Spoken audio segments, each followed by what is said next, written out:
स्नेही तपस्वी मूरत शीलू दीदी जी पहुंच चुकी हैं। हम सभी आपका हार्दिक स्वागत करते हैं।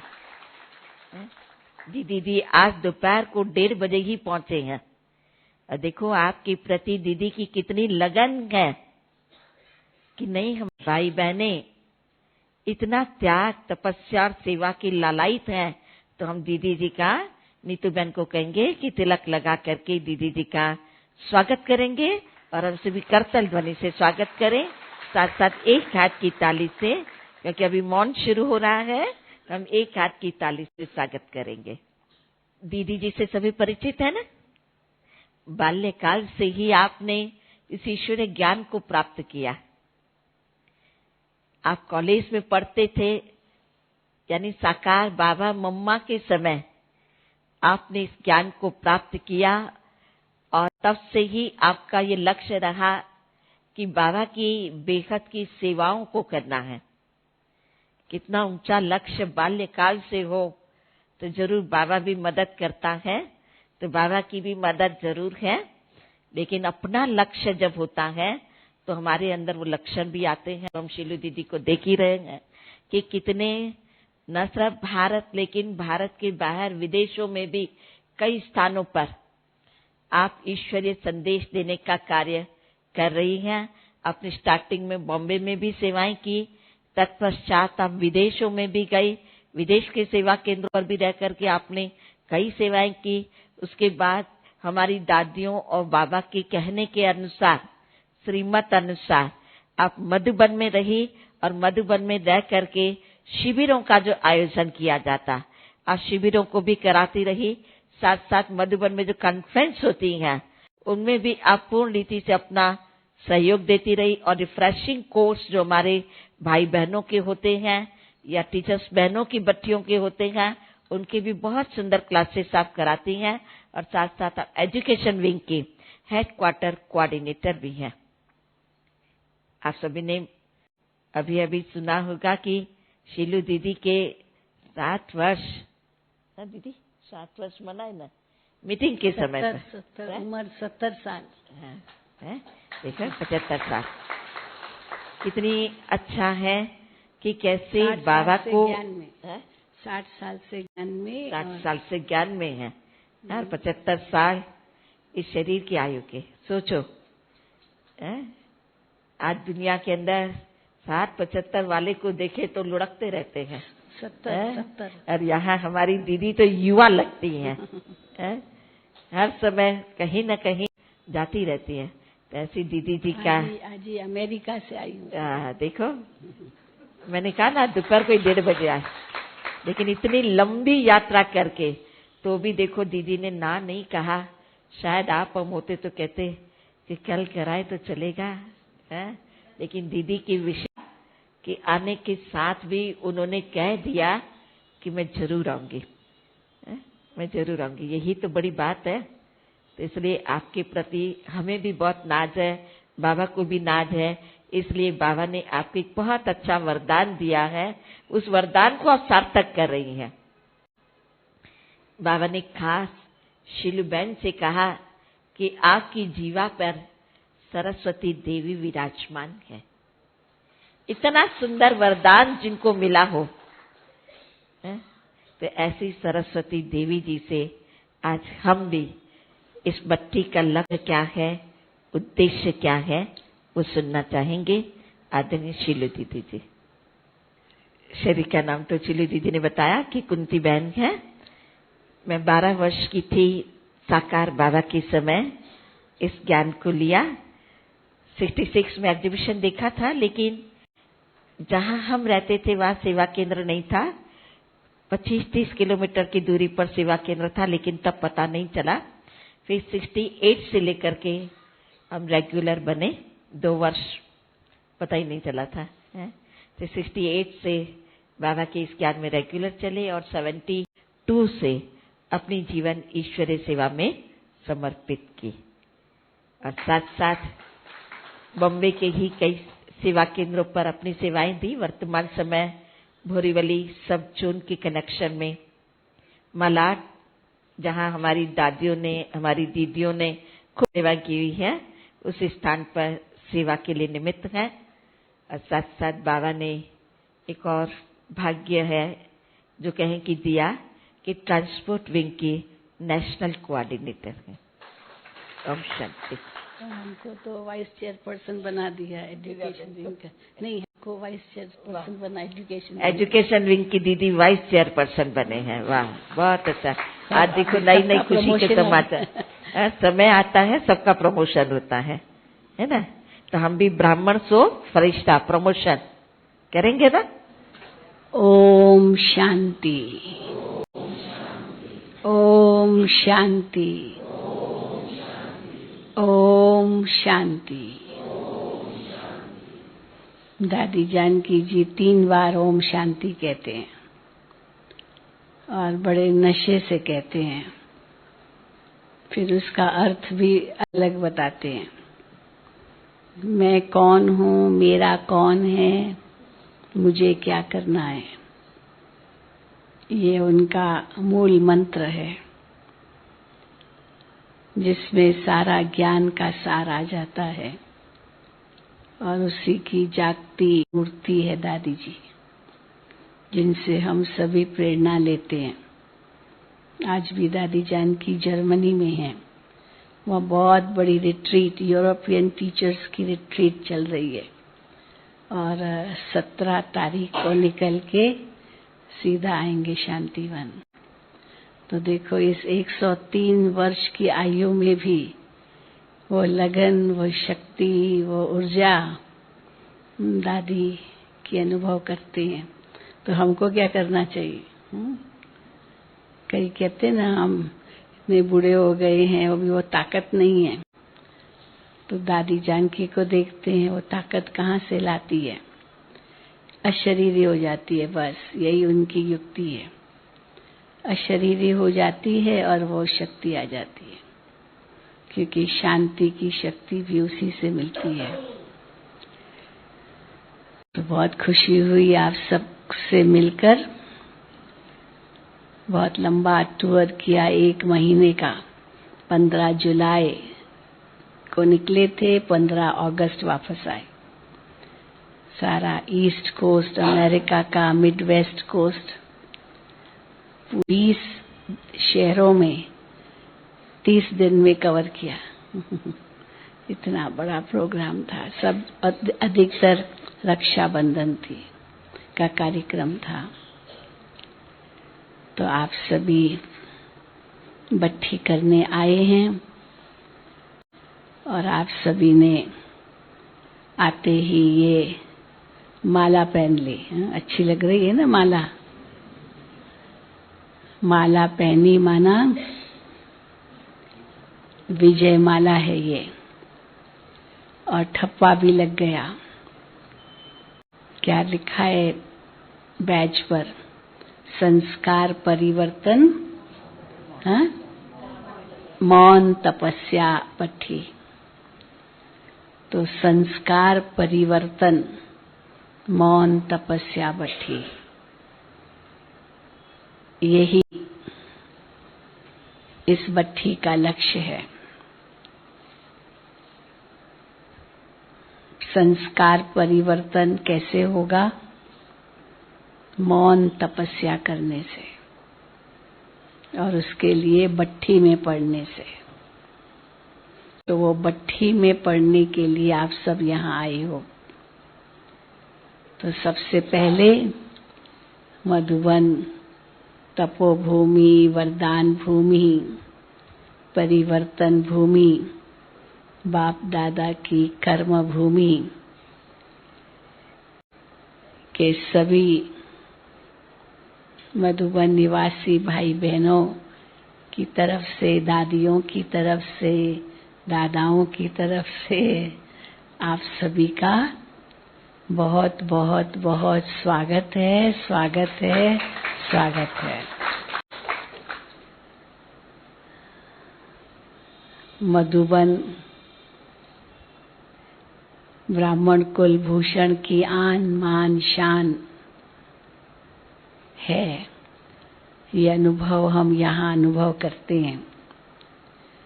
ब्रह्मा बाबा के 4 धाम, जहाँ ब्रह्मा बाबा ने तपस्या की और इतना पावरफुल वातावरण बनाया, उसका अनुभव करने के लिए देश विदेश के बच्चे बाबा के घर में आए हैं। तो आप सभी ऐसे स्थान पर भट्ठी करने आए हैं। और देखो, मौसम भले बारिश नहीं है, लेकिन सूक्ष्म वतन का अनुभव यहाँ कर रहे होंगे, कर रहे हैं ना। सूक्ष्म वतन का अनुभव है, जैसे सूक्ष्म वतन में सैर कर रहे हैं। तो सूक्ष्म वतन में सैर कौन करते हैं? फरिश्ते। तो सूक्ष्म वतन में फरिश्ते सैर करते हैं। तो यहाँ अगले 4 दिन मौन में तो रहेंगे, लेकिन साथ साथ फरिश्ता का भी अनुभव करना है। जैसे ये शरीर हड्डी मांस का नहीं है, लेकिन प्रकाश का शरीर है। बाबा ने उस दिन भी कहा अंतवाहक शरीर। अंतवाहक शरीर माना सूक्ष्म शरीर, और सूक्ष्म शरीर माना जिनके पैर धरती पर नहीं पड़ते, जो फर्श से ऊपर अर्श में ही सैर करते हैं, अर्थात बुद्धि रूपी पांव धरती की ओर आकर्षित नहीं होते। तो ऐसा अनुभव आपको ये अगले 3-4 दिन करने हैं। और उसमें मुख्य यही लक्ष्य रखना है कि हमें अपने अंदर जो पुराने संस्कार हैं उनको बदलना है। भट्ठी में कोई चीज पड़ती है तो बदल जाती है ना। बहुत तेज अग्नि हो और उसमें कोई भी चीज डालो, वो उसी रूप में बाहर नहीं आती, बदल जाती है। उसका गुण भी बदल जाता, रंग भी बदल जाता, उसका जो जैसी चीज होगी उस रूप से नहीं आएगी वापस। तो पुराने संस्कार जो द्वापुर कलयुग के संस्कार हैं, उनका परिवर्तन करने के लिए यहाँ आप आए हो और उस भट्ठी में आप पहुंचे हो। कोई भी चीज भट्ठी में पड़ी बदल कैसे जाती है, क्या क्या उसमें गुण आ जाते हैं, अलग अलग पाते हैं, अलग अलग चीजें हैं तो अलग अलग प्रकार के गुण होंगे। अब टमाटर डालेंगे आग में तो क्या होगा, भट्ठी में डालेंगे, आग तप रही है और उसमें टमाटर डालते हैं, आलू डालते हैं, बैंगन डालते हैं तो क्या होता है? बर्था बन जाता है ना, नरम हो जाता है। वो सख्त चीजें हैं, वो सख्त चीजें नरम बन जाएगी।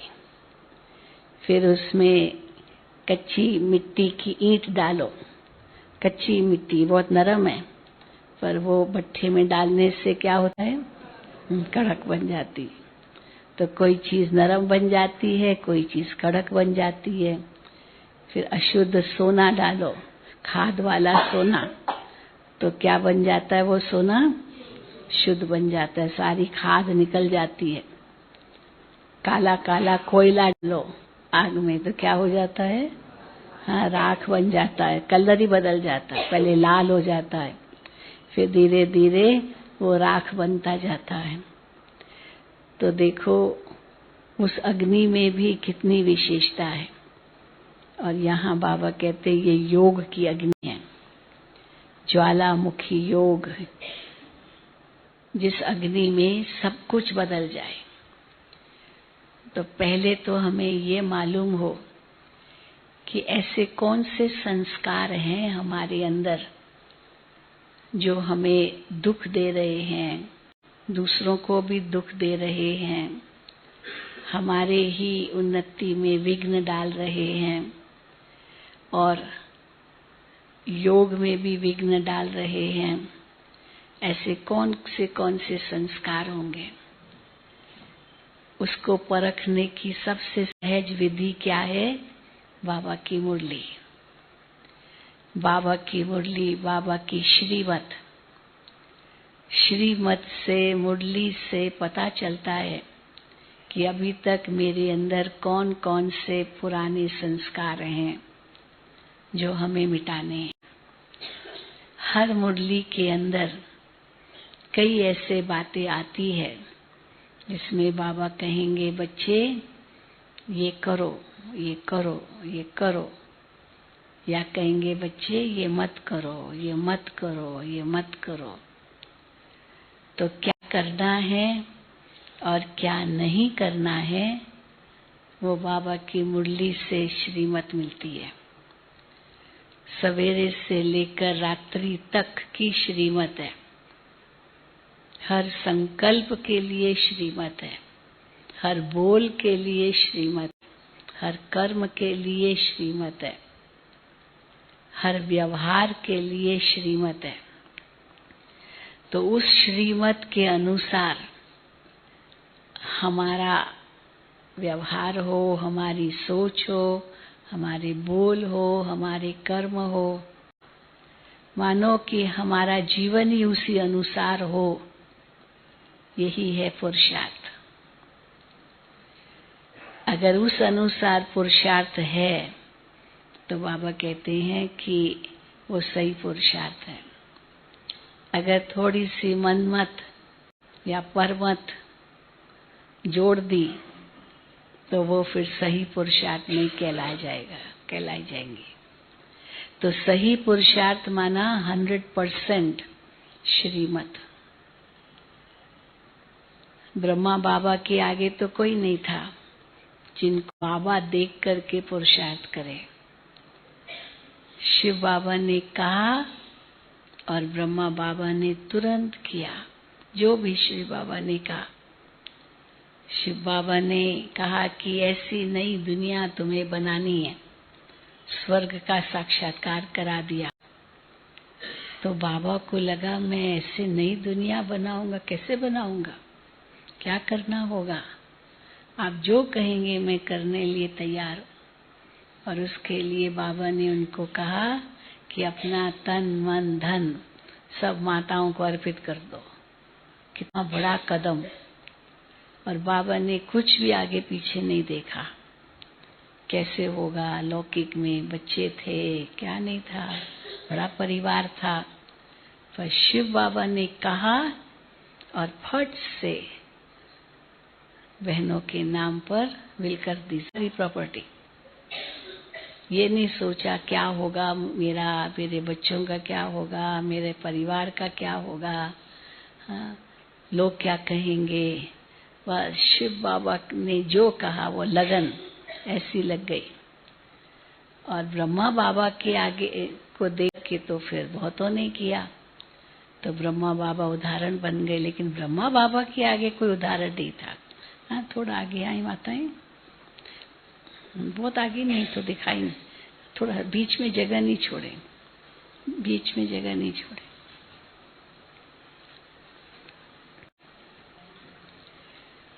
तो ब्रह्मा बाबा को देखकर फिर दादियों ने किया। क्या लगन थी उस समय, बाबा मुरलियों में सुनाते हैं।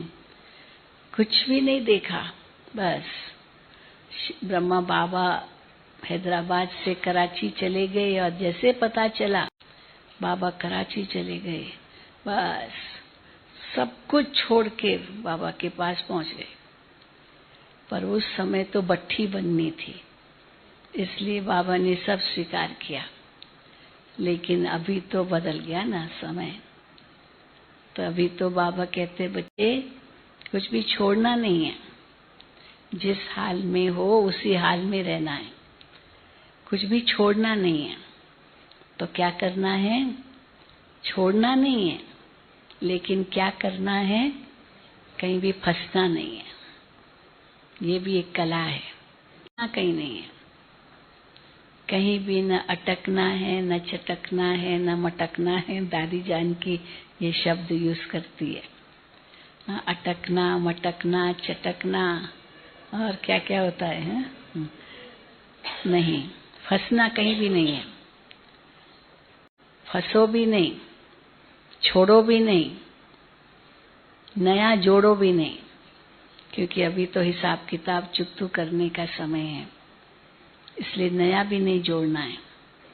कई हमसे पूछते हैं कि कईयों के साथ कनेक्शन होता है, कई बातें होती हैं, तो कैसे पता चले कि पुराना हिसाब किताब चुकतू हो रहा है या कोई नया हिसाब किताब बन रहा है, पता कैसे चले? तो बहुत सहज है पता करना। अगर हम हर जो भी बातें होती है उसमें 3 बिंदु लगाते जाते हैं तो समझो पुराना हिसाब किताब चुकतू होता जा रहा है। अगर 3 बिंदु नहीं लगाते हैं तो हिसाब किताब बन रहा है। बस सिंपल सी बात है। और हिसाब किताब चुकतू हो रहा है माना घाटा खत्म हो रहा है और फायदा शुरू हो रहा है।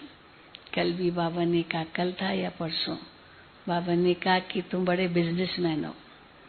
बिजनेसमैन क्या करते हैं? बिजनेसमैन क्या करते हैं?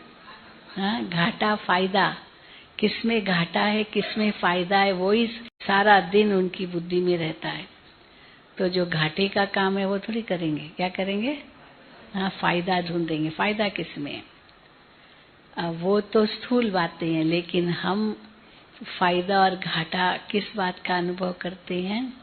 हमारा संकल्प, हमारा समय, हमारा श्वास, हमारी शक्ति, हमारी संपत्ति, जो भी बाबा ने हमें ज्ञान के खजाने दिए हैं, गुणों के खजाने दिए हैं, शक्तियों के खजाने दिए हैं, इनको कितना सफल कर रहे हैं। अगर ये सफल होते जा रहे हैं माना कमाई होती जा रही है और घाटा खत्म होता जा रहा है। किसी के सिर पर ऋण हो तो वो ऋण चुकतू करने लिए कमाना तो पड़ेगा ना, तभी तो ऋण चुकतू करेंगे। तो एक तरफ तो कमाई करनी है और दूसरे तरफ कमाई भी कौन सी? 21 जन्मों की कमाई और 63 जन्मों का घाटा है। आप सोचो, पूरा 84 जन्म, 21 जन्मों की कमाई भी करनी है, वो भी यही करनी है। सतयुग में तो जाके नहीं करेंगे ना, वहां तो खाली खाएंगे। कमाई अभी करनी है और 63 जन्मों से घाटा ही लाते गए, घाटा ही होता गया, विकारों के वश होके घाटा ही हुआ। तो इतना बोझ है हमारे सिर पर। तो इतनी कमाई करनी है जो 21 जन्मों की कमाई जमा हो जाए और 63 जन्मों का घाटा खत्म हो जाए। तो कितनी कमाई करनी होगी? वो कमाई 2 रूप से होती है। एक तो जो बाबा ने हमें ज्ञान, योग, धारणा, सेवा, जो 4 विषय दिए हैं, उसमें जितना हम मग्न रहते हैं उतनी कमाई है। और घाटा कैसे कम होता है? जितना 3 बिंदु लगाते जाते हैं, एक के पीछे जितने बिंदु लगाते गए तो क्या होता है? कमाई होती जाएगी, घाटा खत्म होता जाएगा। जो बाबा कहते हैं तुम्हारे कदम कदम में पदम की कमाई है, पद्मों की कमाई है। एक संकल्प उठाया, वो संकल्प कैसा था? पॉजिटिव था, सकारात्मक था, नकारात्मक था, वो हमें देखना होगा। अगर नकारात्मक था तो थोड़ा घाटा हो गया और 1 सेकंड में बिंदु लगा दो, नहीं, ब्रेक लगाते ना, ब्रेक, तो ब्रेक लगाने से कितने एक्सीडेंट से बच जाते हैं, नहीं तो कितने जबरदस्त एक्सीडेंट होते हैं। हमने तो अमेरिका में देखा, क्या बड़े बड़े एक्सीडेंट्स, बात मत पूछो। हाँ, एक गाड़ी का नहीं, एक गाड़ी को टक्कर मारा तो दूसरी गाड़ी, दूसरी के पीछे तीसरी, तीसरी के पीछे चौथी, क्योंकि इतनी फास्ट स्पीड होती है, रोड इतने सुंदर है तो बहुत फास्ट चलाते हैं, तो कितनी गाड़ियां एक साथ टक्कर लेती है और कितना नुकसान होता है। तो इसीलिए हम तो संगम युग पर बाबा कहते तुम ऐसे बड़े बिजनेसमैन हो जो तुम्हारा घाटा भी बहुत ज्यादा और फायदा भी बहुत ज्यादा। जैसे छोटे मोटे व्यापारी होते हैं ना, तो घाटा भी थोड़ा सा और फायदा भी थोड़ा सा। तो जो बड़े बड़े बिजनेसमैन होते हैं उनका घाटा भी होगा तो करोड़ों में होगा, और फायदा भी होगा तो करोड़ों में होगा, है ना। तो हम तो उनसे भी बड़े बिजनेसमैन है ना। हमारे लिए तो पद्मों की कमाई है, तो घाटा हुआ तो पद्मों का घाटा और कमाई हुई तो पद्मों की कमाई। तो ऐसे में कैसे एक सेकंड में हम ब्रेक लगा सकें। मैं आत्मा हूँ, बाबा बिंदु, मैं आत्मा बिंदु, बाबा बिंदु, ड्रामा बिंदु। जो हुआ अच्छा हुआ, जो हो रहा अच्छा, जो होगा और भी अच्छा। ये बिंदु लगाने के तरीके हैं। इससे क्या होगा, हमारा समय, श्वास, संकल्प, शक्ति, संपत्ति सब बच जाएंगे और कमाई होती रहेगी। तो बाबा हर मुट्ठी में हमें बताते हैं। तो इसीलिए बाबा कहते हैं छोड़ना भी नहीं है। ऐसे नहीं छोड़ दिया, अरे झंझट में कौन जाएगा, छोड़ दो। लेकिन हिसाब किताब है तो छोड़ भी नहीं सकते। जब हिसाब किताब पूरे होंगे तो अपने आप छूट जाएगा, हमको छोड़ना नहीं पड़ेगा। जब तक है तब तक तो छोड़ नहीं सकते। हम सन्यासी तो नहीं है ना, छोड़ के जंगल में चले गए, वो भी नहीं करना है। शुरू में तो बात ही कुछ और थी, क्योंकि यज्ञ बनना था, भट्ठी उस रूप से पकनी थी, फाउंडेशन डलना था। अभी तो इमारत बन गई है, अभी तो केवल उसमें डेकोरेशन करना है। जिनको पद पाना है वो तो सब स्थापना का कार्य लगभग पूरा हो गया है। अब तो जो एक्सेसरीज है ना वो सब आएंगे, जो एक्स्ट्रा। तो इसीलिए वो कार्य तो हो चुका है, परंतु अभी अंत के नजदीक है। तो अंत के नजदीक होने के कारण हमें और भी सावधान होना है, क्योंकि बाबा ने तो हमें कह दिया है बच्चे अचानक होगा, अचानक होगा। और अचानक अगर होगा तो उसके लिए हमें एवर रेडी रहना पड़ेगा। और एवर रेडी रहने के लिए बहुत काल का अभ्यास चाहिए। कौन सा बहुत काल का अभ्यास चाहिए? क्योंकि अंत का पेपर 1 सेकंड का आएगा, 1 सेकंड का। अशरीरी बनने का एक पेपर 1 सेकंड का। नष्टो मोहा स्मृति स्वरूप स्थिति में पास होने के लिए 1 सेकंड का ही पेपर आएगा कि अशरीरी है या नहीं है। कहीं भी बुद्धि गई फेल। तो इसीलिए बाबा कहते वो बहुत काल का अभ्यास चाहिए। और वो अभ्यास कैसे करेंगे? 1 सेकंड में अशरीरी बन जाओ, मैं आत्मा हूँ। हाँ, अगर अशरीरी स्थिति में भी ये शरीर भी प्रकाश का शरीर, तो देखो कितने हल्के हो जाएंगे, डबल लाइट हो जाएंगे। छोड़ो तो छूटो। इंग्लिश में कहते हैं let go and let God. छोड़ो तो छूटो, फंसो नहीं। तो न फंसना है न छोड़ना है, क्योंकि छोड़ दिया तो हिसाब किताब तो खींचेगा ना, तो बुद्धि जाएगी। इसलिए छोड़ना भी नहीं है, फंसना भी नहीं है, नया भी नहीं जोड़ना है कि चलो नया जोड़ें, नया कुछ करें, वो भी नहीं।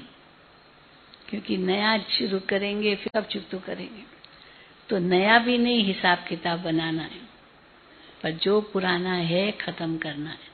तो उसके लिए क्या करना होगा? चौथी चीज, छोड़ना भी नहीं, फंसना भी नहीं, जोड़ना भी नहीं। तो चौथा क्या है जो करना है? कि हम कहते हैं निभाना। निभाना है। निभाना माना हाँ है साथ में, लेकिन फिर भी न्यारे हैं। तो कहाँ न्यारा बनना होता है, कहाँ प्यारा बनना होता है, बाबा वो भी बताते हैं। कहाँ बालक बनना होता है, कहाँ मालिक बनना होता है, वो भी बाबा बताते हैं। ऐसे न हो कि जब न्यारा बनना है तो प्यारे बन जाएं, जब प्यारा बनना है तो न्यारे बन जाएं। वो परख शक्ति भी चाहिए। कहाँ बालक बनना है, कहाँ मालिक बनना है। तो बाबा उसका राज भी बताते। जब संगठन में हो तो संगठन में बालक बन जाओ। जब एक अकेले पुरुषार्थ में हो तो फिर दूसरों को मत देखो, वो मालिक बन के देखो। क्योंकि माया तो बहुत पीछा करेगी, माया छोड़ेगी नहीं, अंत तक माया नहीं छोड़ेगी। हर कदम पर माया का वार हो सकता है। जैसे दुश्मन सामने है तो कहाँ से भी अटैक करेगा ना, और जो वीक पॉइंट होगी उसी तरफ से अटैक करेगा। चोर भी कहाँ से अटैक करता है, जहाँ पर थोड़ा सा उसको खुला मिला वो अटैक करेगा। और अटैक करके क्या करता है, चाहे दुश्मन हो चाहे चोर हो, वो अटैक करता है तो क्या करता है, सबसे पहले जो रिसोर्स है ना, जहाँ उनकी संपत्ति है, जहाँ उनकी शक्ति है, उसको अटैक करेगा। दुश्मन भी ऐसे ही करेगा। जहाँ रिसोर्स है, उत्पादन है, वहां पर ही अटैक करेगा, वो उत्पादन को खत्म करेगा। और दूसरा क्या करेगा, एक तो उत्पादन को खत्म करेगा ताकि वो शक्ति खत्म हो, और दूसरा दूसरे से शक्ति न मांगे, न ले सके, उसके लिए कम्युनिकेशन भी तोड़ देगा। वो टेली कम्युनिकेशन का टावर या कनेक्शन जो बाहर से भी न ले सके, वही तोड़ देगा ताकि बाहर से भी मदद न ले सके। तो उसकी अपनी शक्ति खत्म करेगा और दूसरे से शक्ति लेने की भी वो नष्ट कर देगा ताकि वो भी न ले सके, तो बेबस हो जाएंगे। तो माया भी क्या करती है, पहले जो आत्मा की जो रिसोर्स है, रिसोर्स जो उसका उत्पादन माना, जो आत्मा की शक्ति है, आत्मा के अंदर जो मूल गुण है, उसको नष्ट कर देगी माया। कोई भी विकार के वश होते हैं, ये आत्मा का पवित्रता, शांति, प्रेम, सुख सब खत्म हो जाता है। और फिर दूसरा, कम्युनिकेशन लाइन कैसे तोड़ती है, बाबा से योग तोड़ देगी। तो अपना तो खत्म हुआ, चलो बाबा से तो ले, वो बाबा से भी लेने नहीं देगी, योग लगेगा ही नहीं, क्योंकि माया का वार है। और कैसे पता चलता माया का वार है, बाबा हर मुरली में अलग अलग तरीके बताते माया कैसे वार करती है। कभी नाक से पकड़ती है, कभी कान से पकड़ती है कभी चोटी से पकड़ती है, कभी थप्पड़ लगाती है। आपने नोट किया है माया कैसे वार करती है? बाबा हर मुरली में अलग अलग बातें सुनाते हैं। कभी घूसा मारती है, कभी गिरा देती है, बेहोश कर देती है, और कभी तो एकदम मार भी डालती है। तो थोड़ा विचार सागर मंथन चला कि इसका मतलब क्या है। नाक से पकड़ती है, कान से पकड़ती है, कैसे पकड़ती है? तो नाक से जब किसको पकड़ा जाता है तो क्या होता है? हाँ, वो सफोकेशन होता है, उसको सांस लेना मुश्किल हो जाता है। नाक से अगर पकड़ा जोर से तो सांस लेना मुश्किल हो जाता है। तो अंदर में कंफ्यूजन, एकदम जैसे मूंज, चाहे ज्ञान में मूंज, चाहे धारणा में मूंज, चाहे सेवा में, किसी भी सब्जेक्ट में जो अंदर में मूंज होती ना, ये समझो माया ने नाक से पकड़ लिया, ये समझ लो। मूंज रहे हैं, निश्चय की कमी, हिल रहे हैं, मूंज रहे हैं, तो ये माया ने नाक से पकड़ लिया है। फिर कान से कैसे पकड़ती है? कान से कैसे पकड़ती है? जब पर चिंतन दूसरों का सुनते, ये क्या बोल रहा है, ये क्या बोल रहा है, ये क्या बोल रहा है, हाँ, पर चिंतन की बातें सुनते रहते हैं। उसने ये किया, उसने वो किया, उसने वो किया, तो कान से पकड़ा माया ने, ये समझ लो। हमको क्या लेना देना दूसरों से, हर एक का अपना अपना पार्ट है। हम क्या कर रहे हैं वो हमें देखना है बस। पर दूसरों की बातों में रस लेना, ये माया ने कान से पकड़ लिया। फिर तीसरा, हाँ, पीछे चोटी पकड़ती है। तो चोटी पकड़ती तो क्या होता है? चोटी पकड़ती है तो क्या होता है? पीछे सिर चला जाता है ना। चोटी पकड़ी, बाल पकड़े तो पीछे मुड़ के देखते हैं। कई कंपेयर करते हैं, पहले तो मैं बहुत स्वतंत्र था, मैं जो चाहूं खाऊं, जहां जाऊं ये करूं, अपने मन मौजी था। अभी तो बाबा कहते ये नहीं करो, वो नहीं करो, वो नहीं करो, वो नहीं करो। हाँ, तो अभी मैं अमेरिका गई ना, तो वहां पर फ्रीडम पर फ्रीडम, उस भले नाम है फ्रीडम अमेरिका में, परंतु कितने बंधन है वहां, हमने वो देखा। बंधन है कितनी, कैसे शिष्टाचार, कैसे ये जो डिसिप्लिन्स है ना, रूल्स रेगुलेशंस, और अगर उन पर नहीं चले तो कितना दंड बहुत है। तो इसलिए सब बहुत डरते हैं, कोई भ्रष्टाचार नहीं, कोई ऐसा ये कहीं भी किसी भी बात में उल्लंघन नहीं करते, इतने नियम कड़े हैं। परंतु उसमें फायदा है, अगर नियमों पर चलते हैं तो फायदा है, क्योंकि उससे जैसे मुक्त है ना, क्योंकि नियमों पर चल रहे हैं। परंतु फ्रीडम के नाम पर मैं जो चाहूं सो करूं, तो उसमें बंधते जाते हैं।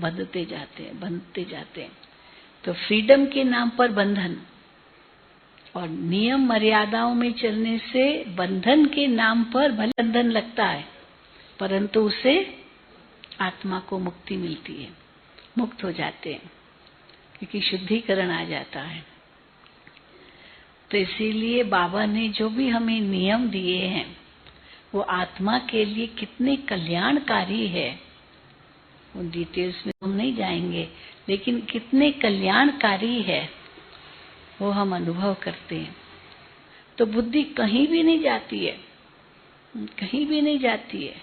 जिसको बाबा कहते देखते हुए भी नहीं देखो, सुनते हुए भी नहीं सुनो, बाबा कितना कहते हैं। तो सचमुच ये अनुभव होता है, क्योंकि मर्यादाओं में रहते हैं ना हम। योग का कवच पड़ा हुआ है, दुश्मन का वार नहीं होता है। परंतु फिर कई क्या करते, चलो औरों को नहीं देखेंगे, पर खुद का पास देखेंगे कि पहले तो मैं बहुत फ्री था, मैं जहाँ आया सकता था, पी सकता था, कुछ भी कर सकता था, अभी ये नहीं करो वो नहीं करो हाँ, तो अपना बैक देखते हैं। और बाबा क्या कहते हैं, अपना बैक किस कारण से देखो, वास्तव में देखो नहीं, आगे ही देखना है, आगे ही देखना है, क्योंकि मुझे आगे ही जाना है, पीछे मुड़ के देखने की जरूरत ही नहीं है। लेकिन पीछे मुड़ के देखना माना कल से आज मेरा पुरुषार्थ कितना आगे है, कल जो मेरा पुरुषार्थ था उसे आज कितना आगे है। दूसरों से कंपटीशन मत करो, दूसरों के साथ कंपटीशन करेंगे तो आप अपना पुरुषार्थ भी नहीं कर पाएंगे। उसकी बजाय कल से मैं कितना आज आगे हुआ हूँ, आज से कल कितना आगे जाऊंगा, वो अपने साथ ही कंपटीशन और भेंट करो। ये भेंट अपने साथ ही करनी है। कल मेरी स्थिति कैसी थी, इस परिस्थिति में मैंने अपनी स्थिति कैसे बनाई, और आज वो परिस्थिति आई तो कैसे मैंने स्थिति बनाई। आज मेरे अंदर सहन शक्ति ज्यादा थी, आज मेरे अंदर सामना करने की शक्ति ज्यादा थी, तो कल से आज मैं ज्यादा अच्छी हो गई। ये है अपने साथ भेंट करना। पीछे वो मुड़ के उस रूप से नहीं देखना कि पहले मैं स्वतंत्र था, जो चाहता था कर सकता था, अभी बाबा ने बंधन डाल दिए हैं। नहीं, वो नहीं। अगर बंधन है तो ये मुक्त होने के लिए है, ताकि आत्मा सहज मुक्त होकर के वापस घर जा सके। नहीं तो हम बंधनों में बंधते जाएंगे, और अगर बंधनों में बंधते गए तो हिसाब किताब धर्मराजपुरी में चुकतू करने पड़ेंगे। अभी भले चुकतू हो जाए, कम से कम धर्मराजपुरी में तो हमको धर्मराज भी सल्यूट करे, रिस्पेक्ट दे, न कि सजा दे। इसलिए अभी कर्म भोग हो रहा है, कोई बात नहीं। हाँ, ये कई तो इतना डर जाते, बाबा के बने ना इसलिए ये हिसाब किताब आया, बाबा के बने ना इसलिए, बाबा के बने तो हिसाब किताब चुकतू हो रहे हैं ना, और ये अच्छा है ना, हमारे अंदर शक्ति बढ़ती जा रही है, तो हर्जा नहीं है। इसलिए जब ये बुद्धि में आता है तो हम आगे बढ़ते। तो माया कैसे पीछे बुद्धि ले जाती है, तो बहुत संभालना है अपने आप को। फिर क्या करती है माया, थप्पड़ मारती है। थप्पड़ मारने से क्या होता है, साइड में मुड़ जाते हैं ना, साइड में। तो दूसरे क्या कर रहे हैं तो भेंट उनसे करना माना, या तो इंफीरियरिटी कॉम्प्लेक्स, हीनता की भावना आएगी, मैं तो उनसे अच्छा हूं, देखा, मैं तो अमृत वेले भी उठता हूँ, तो अमृत वेले भी नहीं उठता है। मैं तो रोज क्लास में जाता हूँ, तो क्लास में भी नहीं आता है। मैं तो ये करता हूँ, तो वो करता हूँ, मैं। अब बाबा कहते ये भी माया है। तो दूसरों से भेंट नहीं। इंफीरियोरिटी कॉम्प्लेक्स और सुपीरियोरिटी कॉम्प्लेक्स, एक है हीनता की भावना, वो कितना आगे है, मैं तो बहुत पीछे हूँ, मैं कैसे उन तक पहुंच सकूंगा, ये भी नहीं देखना है। मैं अपने आगे बढ़ो, क्योंकि हर एक की क्षमता अपनी अपनी है, हर एक की। इसलिए बाबा कहते यथा योग यथा शक्ति, यथा योग यथा शक्ति। हम दूसरों से भेंट नहीं करते हैं अपने, पर अपने से भेंट करते हैं, परंतु इसका मतलब है कि हम कंपटीशन में नहीं हैं, उस रूप से नहीं है। पर दूसरों को देख करके अभिमान आ जाए या दूसरों को देख करके हीनता की भावना जागे, ये भी बाबा कहते ये माया थप्पड़ मार देती है। फिर क्या करती है माया? पंच करती है, माना घुसा मारती है। तो घुसा मारती है माना किसी ने कुछ कह दिया, हाँ मुझे तो बहुत बुरा लगा, बहुत बुरा लगा, जैसे पेन, दर्द, अंदर का दर्द।